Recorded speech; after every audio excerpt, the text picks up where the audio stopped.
Hi everyone, in this video we're talking about natural ways to prevent and treat enlarged prostates. So I want to first quickly talk about why prostates enlarge as men get older. It seems to be due to hormonal imbalances.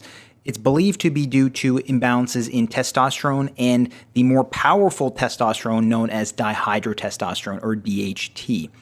So the exact mechanism, again, is not known. It could actually be increased estrogen levels as well. So that is what we know so far. Now, in this article entitled The Use of 5-Alpha Reductase Inhibitors in the Treatment of Benign Prostatic Hyperplasia, this posits that an enlarged prostate is due to elevated levels of dihydrotestosterone. And the enzyme that produces dihydrotestosterone is 5-alpha reductase. So now that we have that out of the way, let's talk about some of the dietary supplements that we can use to prevent and treat an enlarged prostate. So the first one is pumpkin seed oil. So pumpkin seed oil is also known as cucurbita pepo.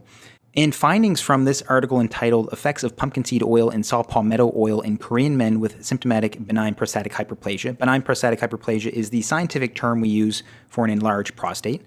From that article, it was found that pumpkin seed oil improves symptoms of an enlarged prostate. So difficulty urinating, nocturia, those types of symptoms. So nocturia is peeing at night.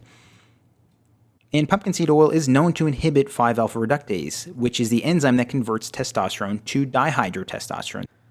Now, from the same article, saw palmetto is also known to help with symptoms of an enlarged prostate and possibly to treat and prevent an enlarged prostate. So saw palmetto is also known to inhibit 5-alpha reductase 1 and 2, and it's also known to inhibit the binding of testosterone to androgen receptors. So it has multiple effects, and it has very, very good evidence to suggest that saw palmetto can be used to prevent and treat an enlarged prostate. So these supplements are very good in treating enlarged prostates. Now, another herbal remedy that can be used is stinging nettle.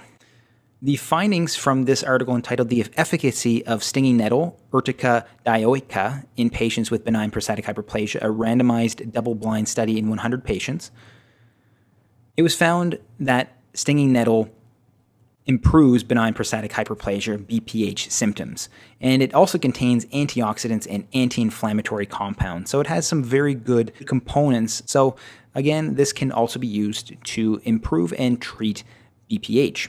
Now, another dietary compound that can be used to prevent and treat an enlarged prostate is lycopene. So the following comes from this article entitled Nutrition in Benign Prostatic Hyperplasia. So this review article has a lot of great information. So lycopene is a pigment found in red fruits and vegetables. So you can find lycopene in foods like tomatoes, papaya, and others. Tomatoes do seem to be the richest in lycopene. So tomatoes are a good source of lycopene and can be eaten to possibly prevent and treat symptoms of an enlarged prostate. And what has been found in some studies is that lycopene consumption may reduce risk of and or slow the progression of benign prostatic hyperplasia. So slows the progression of an enlarged prostate. So all very, very interesting, important information. Now, another dietary supplement that can be used is zinc. And the following comes from this article entitled Comparative Study of Serum Zinc Concentrations in Benign and Malignant Prostate Disease, a Systematic Review and Meta-Analysis. So the prostate contains high levels of zinc.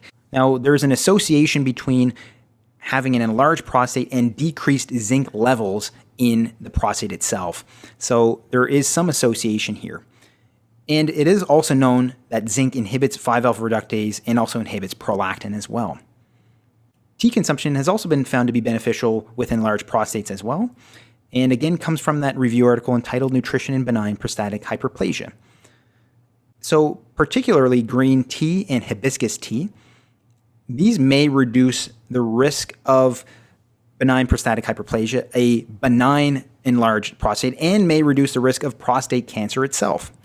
And it also has beneficial effects on an enlarged prostate and associated symptoms. So issues with urinating, nighttime urination, those types of symptoms. So very important as well. Now, another one is babassu. And the following comes from the article entitled Nanostructured Systems Containing Babassu Oil as a Potential Alternative Therapy for Benign Prostatic Hyperplasia. This is also known as Orbignia speciosa. And it's helpful in treatment of BPH and prostate malignancy, as was found in that article.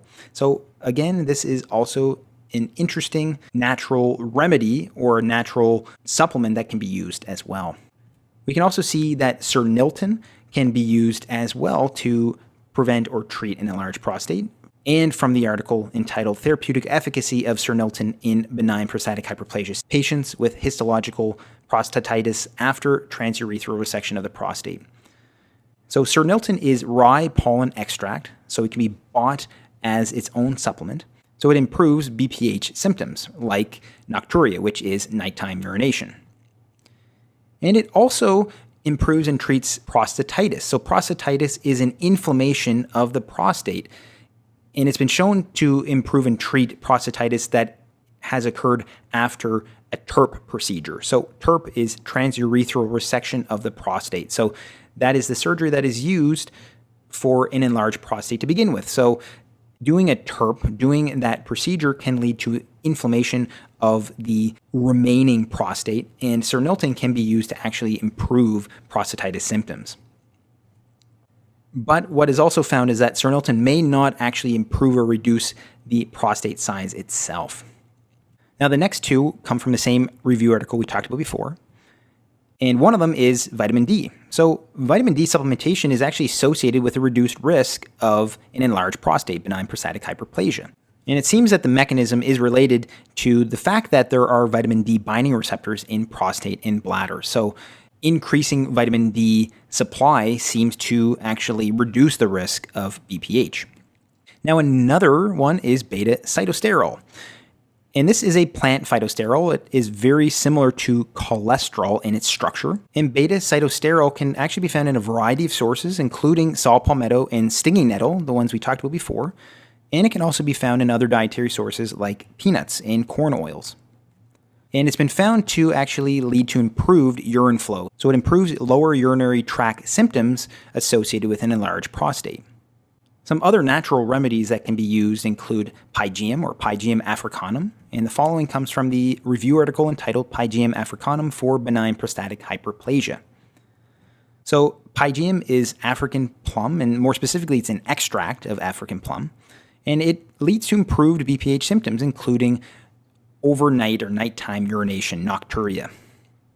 And it also leads to improved urine flow. So again, very similar, it leads to improved lower urinary tract symptoms that are due to an enlarged prostate. And the last one is Zaishin pill, sorry for the pronunciation. This comes from the article entitled Inhibitory Effect of Traditional Chinese Medicine Zaishin Pill on Benign Prostatic Hyperplasia in Rats. So Zaishin pill is a plant-based mixture containing Chinese cinnamon.